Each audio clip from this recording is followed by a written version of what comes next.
And he came out with his record with Laws, but I was DJing for him.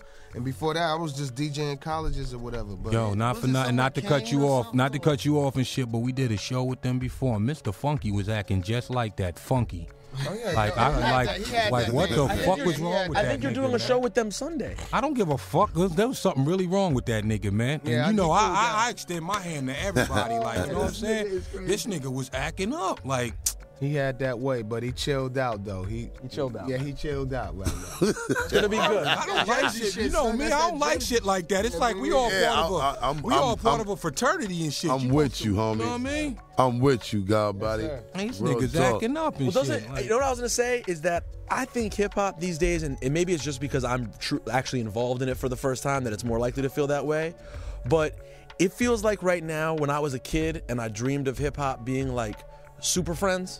You know, like when I was a kid, I was like, I wanted the self-destruction video to stop, and everyone's like, hey, well, it really does feel like that to a certain extent right now. Like there are a lot of people who are in the same sort of mind frame as far as good music. The cats who don't really give a shit, but they're trying to make good music. It feels like there's actually a real sincere vibe between artists these days. I think niggas is tired of the dumb shit though. Yeah. You know what I mean? Like it's tired, it's corny, it's a little played out, and I'm gonna keep it 100 with you, man. It's real talk. Like this there really wasn't a hip hop police before all of this beef on record shit.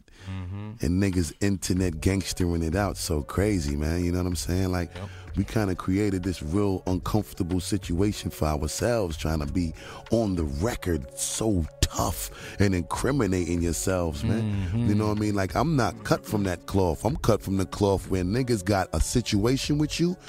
Ain't nobody hearing about it. You just hear about it. But that's the native tongues thing that we always talk about. The weirdest thing is native tongues. And I'm including you. Can't tell me about them because I already know. Exactly. I've seen Mace and Dave. Always every time with Mace. In native tongue, you not talking about JBs and Latifah and Moni Love and them and Black Sheep popping off. Yeah. Quietly though, Latifah Gangster was some unbelievable shit. Absolutely.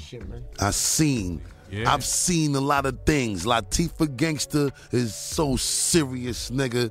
Rebrew, nigga. I done seen the ratchets get put to a lot of niggas. And I'm gonna tell you what else. I'm with the flavor. No, this ain't nothing recent. This is all a long time ago. But I'm just saying, I done seen some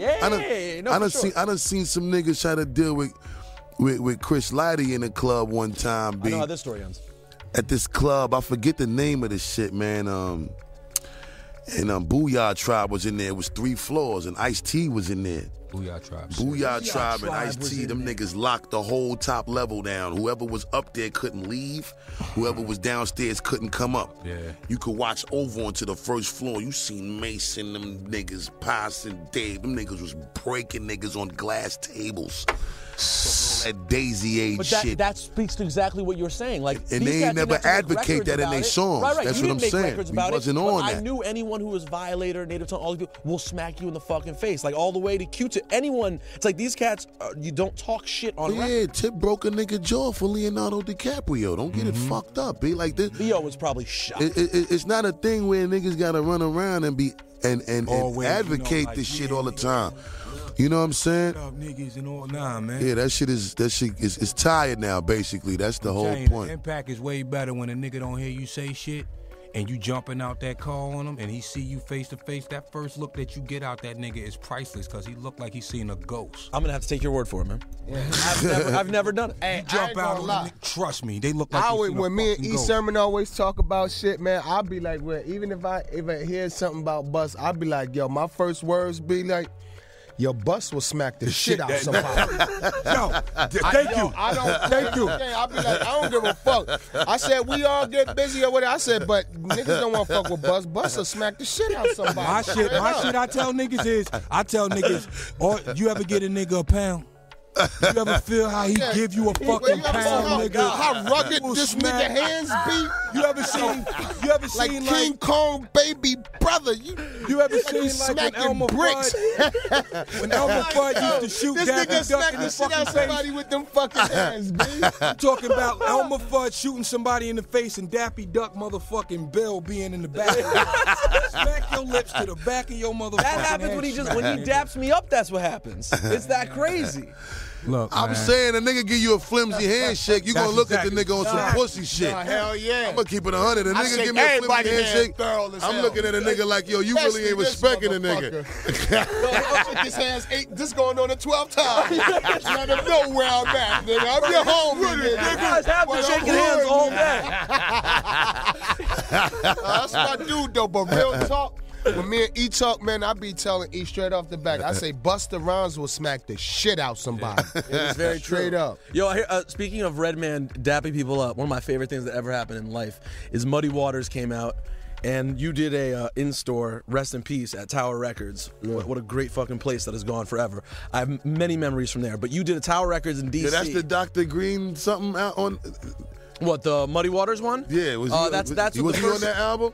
Was he on that album? Who? What's the nigga, the Uncle Quilly nigga, son? Yeah. He on that album, right? Yeah. That's my motherfucking nigga. Dude. So I Uncle went down. Quilly, me and nigga. my friends went down from the burbs to go meet Redman. I never went. Nigga, Reggie, that's I never went down to in-stores to meet artists. Fucking nigga. But we went down to meet Redman at this in-store, and my best friend Ben, the one who just had the baby, much nerdier. I'm nerdy enough. Ben's nerdier than I am. We all love Redman. Ben waits online. It comes up to be Ben's turn to meet Redman, get his little Muddy Waters sign. Ben comes up and hits them with the hand up. Red goes with the pound. Ben recovers to the pound. Red goes to the hand up. They hit one of these. We laughed at him for like 2 years about that shit. You had your chance to meet Redman and you fucked up the dap. God damn it. Usually happens. Yo, this is gonna be one of. Yeah, you're so crazy, He's an asshole. Yes, motherfucker. he is. I love Yo, it. Peter, you This is gonna be. crazy. This is gonna be one of the most epic Juan Epsteins of all fucking time, man.